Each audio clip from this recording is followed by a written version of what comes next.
Caroline, let's talk a bit about you. Okay. So, what I know from you is that you started as a project manager your career. Yes, that's right.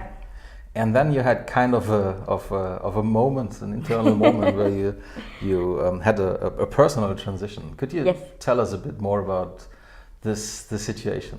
Yes. I was part of a very big project at a customer. I worked for a consulting company back then, and it was a very huge program with different projects.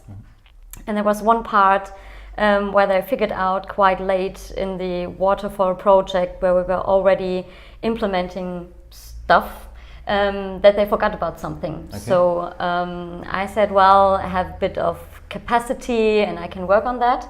But I figured, well, when we start with making a concept and making this whole process we have been through for 2 years, we won't get there in time to get to the result we wanted to have. So I figured, okay, since we haven't been planned from the beginning, we were a bit out of the radar of the project management. So I thought for myself, let's try a new way to do this. And I asked the people who were working with me to come into a room, and I told them, well, this is an experiment now, but let's try to find a new way to do this. So let's just talk about what do we want to have in the end? What's the outcome we want to have? We're not talking about the whole environment and how to get there and what issues we have to figure out in that time. Just what's the outcome? What is the customer going to pay for in the end? And they were talking about this, but I thought like, oh, but we will never get there, and our processes and our system, it was an IT system we were working with, it's not made for this. So every sentence was like, we will never get there. This is impossible to have this outcome we want to really have. We have to talk about the system and the processes and not about the outcome. And I said, okay, let's just leave it there. And in the end, I asked the colleague from the IT side what he thinks, what's the possibility and the chance to get there, what they were talking about.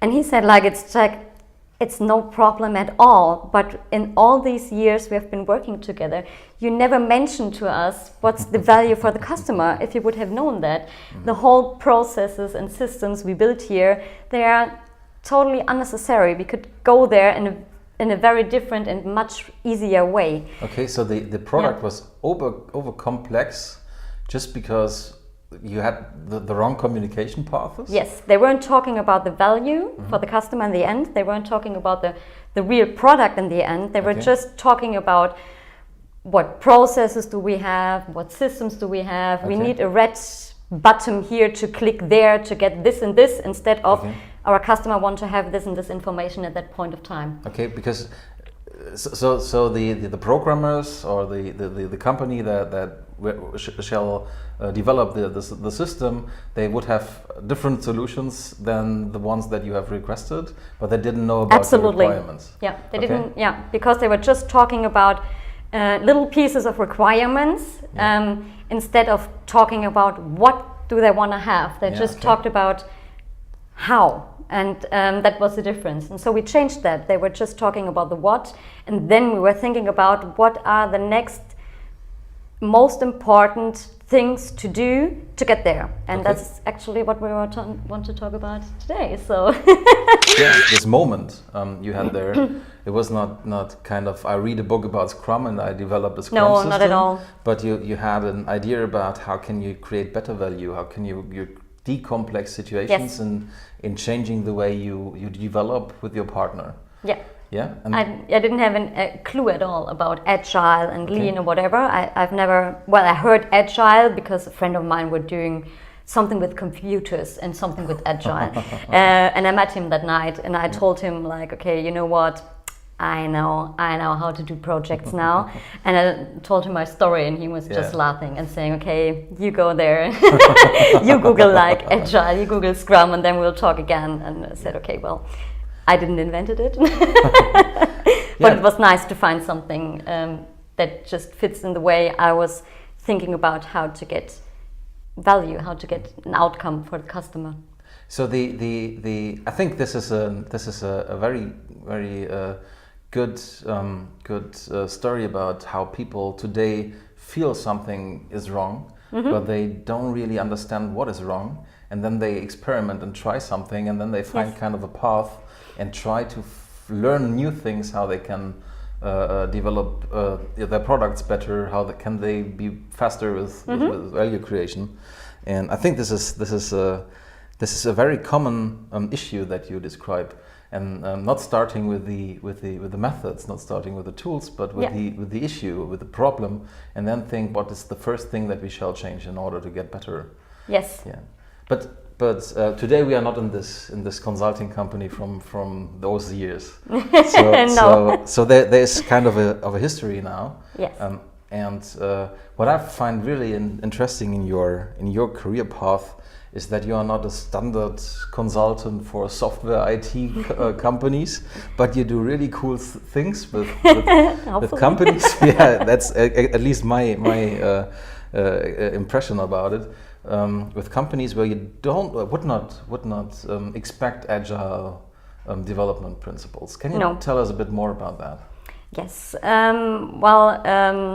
Today I'm self-employed, so I try to, when I got my first experience in this kind of how you could change your work. I was very interested, and I tried to do this in this consulting company that didn't work out. So in the end, I started my own business, and now I help companies in different branches in different areas to help them reach or make their strategies work, to do stuff that goes on their strategy and their goals. And yes, I have been in IT companies in the beginning, because that's where I came from. But today I'm not. Today I'm in companies which don't have much to do with software. I mean, software is everywhere and digitalization is everywhere, but it's not their main part of their main business. For example, I help a carpenter's company to think about their value chain and how long it takes to build like a big for a fair, these big constructions to get there. Or I help a construction company. They're planning like new houses, a new area for 2 years, and we're talking about, okay, how can we get how can we minimize risks of quality in there in this 2 years? How can we cut this work of 2 years in portions where we say, okay, we can oversee this and we can really manage this part of work? Yeah, that's what I do. So somehow very traditional businesses where you would not say this is a highly innovative environment, but where tools like incremental working, value stream optimization also helps, and also makes them more creative, correct? Having better value, but also having better teamwork, faster delivery. Is this the result of this? Absolutely. That's what we are going for, what we do, what's our goal to reach. Yeah. Okay. So I think that's very exciting. Yeah. It is. It's a lot of fun for me. I love my job. Okay.